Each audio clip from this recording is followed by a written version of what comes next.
All right, in 10.1, we're going to look at parametric curves. In this section, we're going to define parametric curves, look at a few of them, and see some of their properties, and then we'll do some calculus with them in section 10.2. So first up, let's define it. Usually we define a curve by making y a function of x.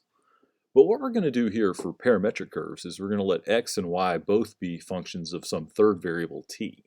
And t is, we usually think of it as time, and that third variable is called the parameter. That's where the word parametric comes from here. So let's look at this example. X is 4 minus t squared, and y is t plus 1. And we're going to graph this from t equals negative 3 to t equals 3.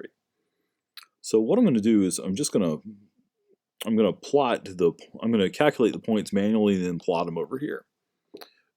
Most of the stuff we do in this section we're going to do using the computer to plot things, but I want to do one just to sort of really explain where all the numbers are coming from. So we're going to take t, we're going to take negative 3 for t and plug it into both of these to get the x and y value that go with them. So if we plug in negative 3 into here, we get 4 minus 9, which is negative 5. And I want to do this efficiently. Notice if we plug in negative 3 or positive 3 into this, we get the same thing. So this is 5 as well. 4 minus negative 2 squared is 0. 4 minus negative 1 squared, that's 4 minus 1. And 4 minus 0 squared is 4.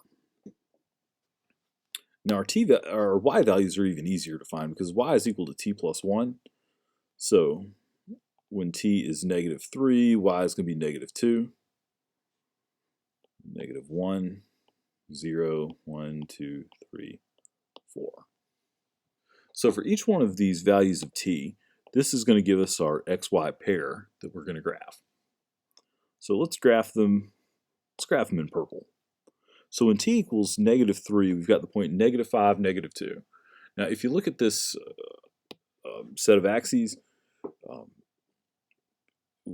they're only numbered with the even numbers. So each one of these minor grid lines is a half. So let's see, negative 5, negative 2 is going to be back. Let's see, here's negative 5. So go back 5 and then down 2. And we're at this point here. I'll erase this. Then 0, negative 1 is going to be here.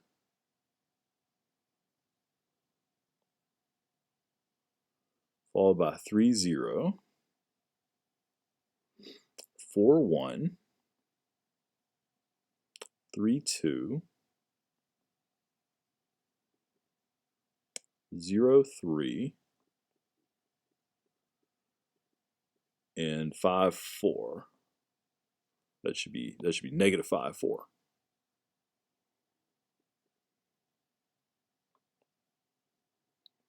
So we get all these points, and we can connect them together with a curve.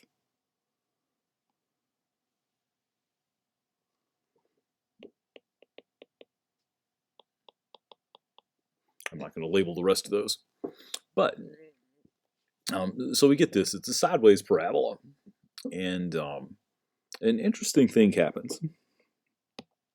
Notice, in addition to just the general shape of the graph, we also get this notion of direction, because when time is increasing, we're going in this direction here. I'm going to label that. And we also get a notion of speed out of this, because if you look at it, from t equals negative 3 to t equals 2, we go this distance. From t equals negative 2 to negative 1, we only go that distance, which is noticeably shorter. So sometimes a particle, if we think of this as a particle that's moving around with these functions giving its coordinates, we can think of it moving, it looks like it moves fast, it slows down, and then it speeds up again. So parametric gives us not only the shape, but it gives us speed and direction. Now, it's possible to go through and remove the parameter and get just the x and y equation of this. And the way you do that is to solve one of the equations for t, and then substitute into the other. So if I wanted to remove the parameter, let's see, this one's going to be easier to solve for t. So t is going to be equal to y minus 1. Then I'll plug into here. X is equal to 4 minus t squared. So I could take that and I could multiply the y minus 1 out if I wanted to and get a nice equation there with in terms of x and y. All right, now let's talk about how to plot this on Desmos. There are a couple of different ways you can do it, and I've got it sort of written right here. But let's, I'm going to pull Desmos up and show you how to do it. All right. So the way Desmos does parametric graphs is you put in an ordered pair. Like in this case, my x was 4 minus t squared, comma, and my y was t plus 1. And notice it's drawing part of the thing over there, but it's only drawing the part, the little segment that we got going from t equals 0 to t equal 1. I can come in here and I can change my t's. So t can go from -3 to 3, and we get exactly the same thing that we just plotted by hand. Now, one kind of neat thing you can do here is you can replace the 3 with some other number. I'll call it b. And I'm going to make b here go from -3 to 10. And I take this, and as this moves forward, you can watch the graph grow. I can even I can zoom way out here. And it probably makes more sense to keep it going forward. But you can do this, and from this you can watch the graph and you can see the speed there and the direction.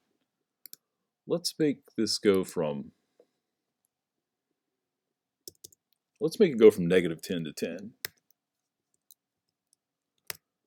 So -10 to b, and I'm going to make b go from -10 to 10. That way when we start back here, we're going from -10 to -10, and it's going to grow as we go forward.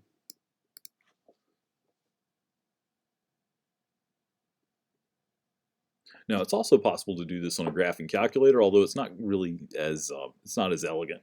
It's not as neat. So anyway, we're going to look at more of this with Desmos when we look at some of the upcoming examples.